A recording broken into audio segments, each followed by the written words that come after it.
नमस्कार विद्यार्थी मित्रांनो, मी विनोद नाईक. आपण पाहत आहोत इयत्ता 8वीचा विज्ञान, ज्याच्यामध्ये 11वा लेसन आपण बघत आहोत, मानवी शरीर व इंद्रिय संस्था. विद्यार्थी मित्रांनो, याच्या पूर्वीच्या एक सेशनमध्ये आपण पाहिलं की इंद्रिय म्हणजे काय किंवा इंद्रिय तयार होतात.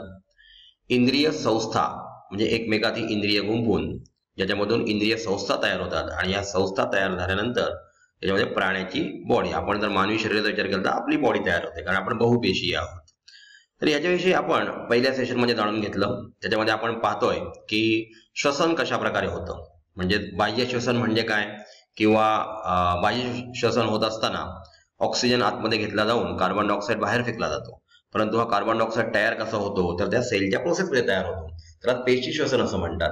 आता पेशी श्वसन कसं घडतं याच्याविषयी सुद्धा आपण बघितलेलं आहे. आता आपण या सेशनमध्ये विद्यार्थी मित्रांनो पाहणार आहोत की आपण जेव्हा श्वास घेतो त्यावेळेला ऍक्च्युअली ऑक्सिजन कशा प्रकारे आपल्या शरीरात वापरला जातो, त्याच्यासाठी तो कसा मार्ग अवलंबतो आणि त्याच्यानंतर त्याला कार्बन डायऑक्साईड कशा प्रकारे बाहेर फेकला जातो, किंवा फुफ्फुसांचं कार्य हे स्वयंचलित आहे ते कशा प्रकारे घडतं याच्याविषयी आपण आता या सेशनमध्ये पाहणार आहोत. चला तर मग पाहूया मानवी शरीर व इंद्रिय संस्था, मानवामधील श्वसन संस्था कशा प्रकारे कार्य करते.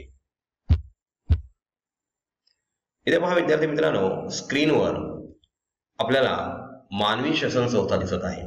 आपण पहिला इमेज कडे लक्ष टाकूया. नाक पोकळी दिसते, म्हणजे नॉस्ट्रिल्स मधून आतमध्ये गेल्यानंतर. नंतर घसा दिसतोय, स्वरयंत्र आहे, लॅरिंग्स, श्वसनिका किंवा श्वासनलिकेमार्फत पुढे दोन फुफ्फुस दिसत आहेत आणि फुफ्फुसांमध्ये आपल्याला श्वसनिका दिसत आहेत, म्हणजे त्या बारीक बारीक अशा ब्रँचेस तयार होतात, म्हणजे झाडाला कशा फांद्या असतात त्याप्रमाणे त्या फांद्या तयार होतात आणि त्याच्या पुढे वायुकोश लावलेले असतात. आता वायुकोशांची भूमिका फार महत्वाची आहे.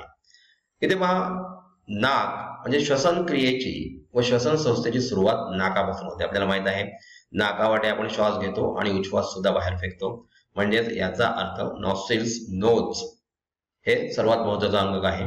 नाकातील केसांच्या व चिकट पदार्थाच्या सहाय्याने हवा गाळून आत घेतली जाते. बघा, अशा प्रकारची फॅसिलिटी दिलेली आहे की केस जे असतात, आपल्याला माहिती आहे हवेमध्ये धुलीकण असतात. आता धुलीकण गाळून घेणं खूप गरजेचं आहे आणि त्याच्यासाठी आपल्या नाकामध्ये केस दिलेले असतात किंवा चिकट पदार्थ असतो, त्याला हे धुलीकण चिकटतात आणि स्वच्छ हवा आपल्या शरीरात जाते. आता पुढे पाहूया घसा, म्हणजे त्याला फॅरिंग्स असं सुद्धा म्हटलं जातं. घशापासून अन्ननलिका व श्वासनलिका सुरू होतात. आता दोन्ही नलिकाचे सुरू होत असतात. श्वासनलिकेवर झडप असते, श्वासनलिका अन्ननलिकेच्या पुढे असते. श्वासनलिकेच्या वरच्या बाजूस एक झाकण किंवा झडप सांगितली ती म्हणजे झाकण इथे असते. अन्ननलिकेत अन्न जाताना या झाकणामुळे श्वासनलिका झाकली जाते. आपण साधारण विचार केला की आपण जेव्हा जेवत असतो किंवा काही खात असतो त्याच्यावेळेस बघा आपला श्वास थोडा वेळासाठी बंद होतो. जर आपण ऑब्झर्व केलं केअरफुली तरच आपल्याला समजून येईल. कारण अशा वेळेला समजा बोलता बोलता आपण जेवत असू तर आपल्याला काही वेळा ठसका लागतो किंवा आपल्याला खोकला येतो. याचं कारण का, तर त्यावेळेला नेमकी चुकून श्वासनलिकेची झडप ओपन राहते आणि त्याच्यामध्ये तो जो याचा कण आहे कसला, अन्नाचा कण जातो. आता फुफ्फुसामध्ये कोणतेही फॉरेन बॉडीज चालत नाही आणि त्याच्यामुळे तो बाहेर फेकण्याचा प्रयत्न करतो आणि ही प्रक्रिया होत असताना आपल्याला ठसका लागतो. तर ह्या झाकणामुळे श्वासनलिका झाकली जाते, त्यामुळे श्वासनलिकेत बहुधा अन्नाचे कण शिरत नाहीत. इतर वेळी श्वासनलिका उघडी असते आणि यामुळे हवा घशातून श्वासनलिकेत जाते. म्हणजे आपण पाणी पित असताना किंवा काही खात असताना, गिळत असताना त्यावेळेला आपण जर व्यवस्थित ऑब्झर्व केलं केअरफुली तर आपल्याला दिसेल की आपण श्वास थोडा वेळासाठी बंद करत असतो.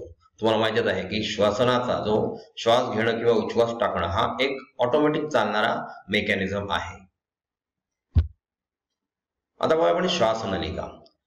श्वासनलिकेच्या सुरुवातीचा भाग स्वरयंत्रामुळे फुगलेला असतो. आपल्या घशावर जर आपण हात ठेवला किंवा तिथे बघा आपण बोलत असताना इथे व्हायब्रेशन्स तयार होतात, म्हणजे साऊंड सुद्धा तिथेच तयार होत असतो. आता ह्या स्वरयंत्रामुळेच तो भाग फुगलेला असतो.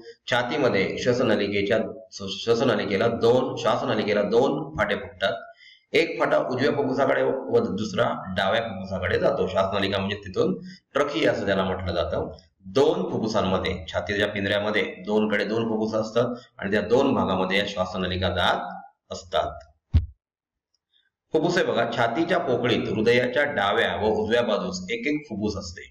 छातीच्या पोकळीचा बराचसा भाग फुफ्फुसांनीच व्यापलेला असतो. आणि हृदय जो असतो, हृदयाचा बराचसा पृष्ठभाग सुद्धा या फुफ्फुसांमुळे झाकलेला असतो. साधारण लेफ्ट साइडला हृदय असतं, आपल्याला माहितच आहे, किंवा लेफ्ट मिडलला साधारण हृदय असतं. प्रत्येक फुफ्फुसांवर दुपदरी आवरण असते, त्यास फुफ्फुस आवरण म्हणतात. म्हणजे जे दुपदरी आवरण फुफ्फुसांवर असतं त्याला फुफ्फुस आवरण असं म्हटलं जातं. फुफ्फुसे स्पंजाप्रमाणे स्थितीस्थापक असतात. फुफ्फुसे लहान लहान कप्प्यांनी बनलेले, छोटे छोटे कप्पे असतात आणि त्याच्यापासून ही फुफ्फुसं बनलेली असतात. त्यांना वायुकोश असं म्हणतात. आतमध्ये हा जो वायुकोशाचा पडदा आहे तो ऑक्सिजन फिल्टर करण्याचं काम करतो. तो कशा प्रकारे फिल्टर करण्याचं काम करतो तो आपण पुढल्या स्लाइडमध्ये पाहणार आहोत. त्याच्यामध्ये फिगरमध्ये आपल्याला दाखवलेलं आहे. आता बघा, वायुकोशांच्या भोवती केशवाहिन्याचे अत्यंत दाट असे जाळे असते. हा दाट हा शब्द इथे वाचायचा आहे. दाट म्हणजे खूपच केशिका म्हणजे आपल्या केसासारखा आकार असलेली लहान लहान अशा केशिका असतात आणि त्यांचं खूप मोठं जाळं असतं, कारण त्याच्यामधून ऑक्सिजन फिल्टर करून घ्यायचा असतो आणि आतमधला कार्बन डायऑक्साईड पुन्हा एकदा उच्छ्वासामध्ये सोडायचा असतो. इथे पहा, वायुकोश आपल्याला दिसत आहेत विद्यार्थी मित्रांनो. असे बलून्स शेप हे वायुकोश असतात आणि यांचं आवरण जे आहे ते झिरिझिरीत असतं, जेणेकरून आतमधला ऑक्सिजन त्या केशिकांमार्फत रक्तामध्ये गेला पाहिजे आणि रक्तामध्ये हिमोग्लोबिनद्वारे आणलेला कार्बन डायऑक्साईड जो आहे तो परत एकदा बाहेर पडून आपण नॉस्ट्रिल्सवाटे म्हणजे या वायुकोशामार्फत आपल्या नाकावाटे बाहेर फेकला गेला पाहिजे, अशी त्यांची रचना केलेली असते. वायुकोशावरील आवरण अत्यंत झिरझिरीत असते, म्हणजे खूपच पातळ असते ते. तसेच केशवाहिन्यांची आवरणी फार पातळ असते. या पातळ आवरणातून वायूंची देवाणघेवाण होते, म्हणजे लिक्विड जे ब्लड आहे त्याची देवाणघेवाण होत नाही. नाहीतर रक्त आपल्या नाकांमार्फत बाहेर पडलं असतं, परंतु अशा प्रकारे देवाणघेवाण होत नाही, फक्त वायूंची देवाणघेवाण होते.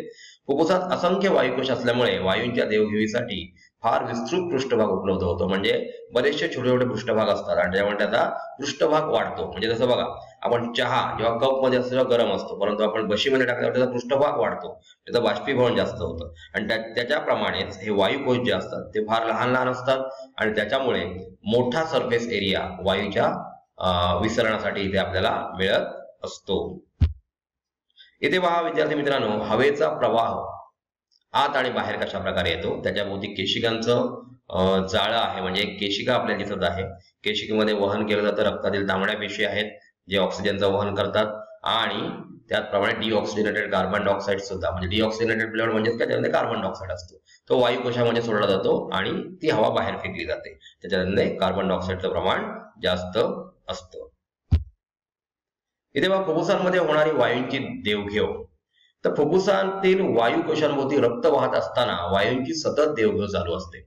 रक्तातील तांबड्या पेशी ज्या आपण आधीच्या स्लाइडमध्ये बघितल्या, म्हणजे आरबीसीस रेड ब्लड कार्पसल्स मध्ये हिमोग्लोबिन असतो. आता हिमोग्लोबिन हे लोहयुक्त प्रथिन आहे, म्हणजे याच्यामध्ये आयर्न आहे, म्हणून त्याचा रंग लाल झालेला असतो.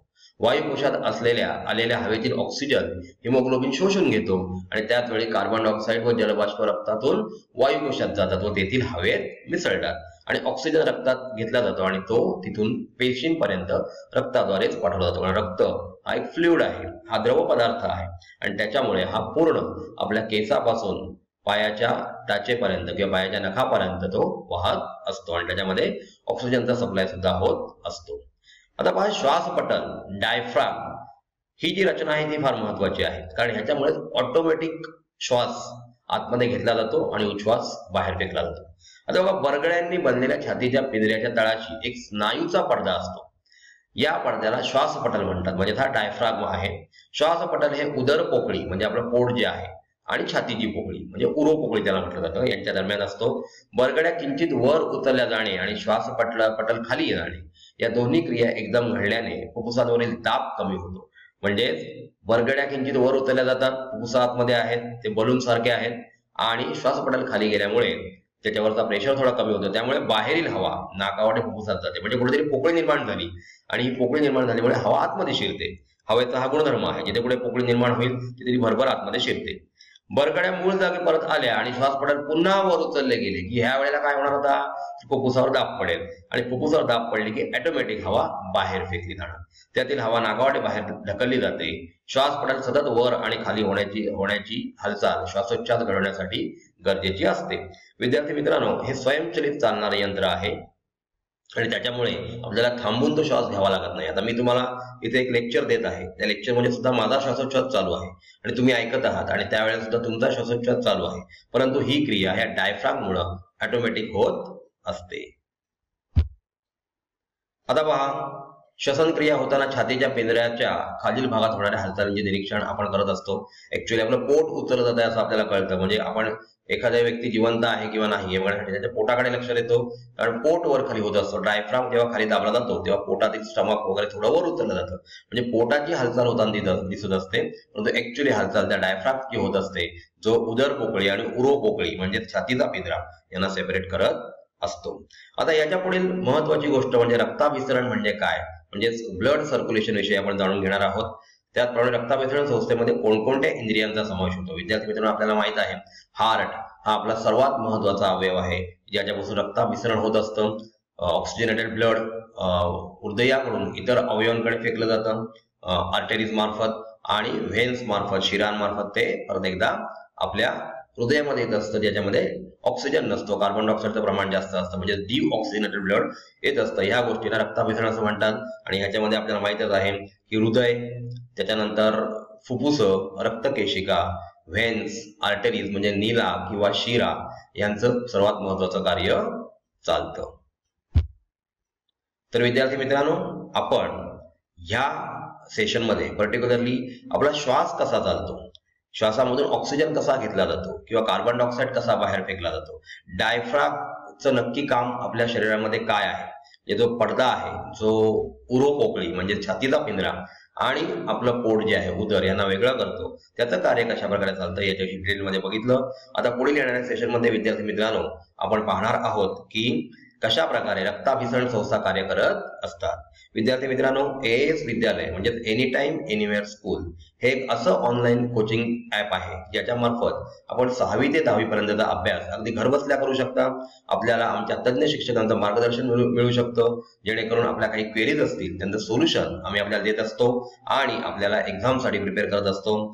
आताचा जो अभ्यासक्रम आहे विद्यार्थी मित्रांनो, जे या शिक्षणामध्ये थोडाफार बदल केलेला आहे, त्याच्यामध्ये आकलन म्हणजे अंडरस्टँडिंग आपल्याला किती होतं ह्याच्यावर आपण आन्सर्स लिहू शकता. त्याच्यामुळे अशा ऍप मार्फत आपण आपल्याला असलेल्या क्वेरीज आम्हाला विचारू शकता आणि आपल्या शंकांचं निरसन आम्ही या मार्फत करू शकतो. आपण हे ऍप रजिस्टर केलेलं आहे. आपल्या इतर विद्यार्थी मित्रमैत्रिणींना सुद्धा हे ऍप रजिस्टर करायला सांगा, जेणेकरून त्यांचंही भवितव्य उज्ज्वल होईल. धन्यवाद.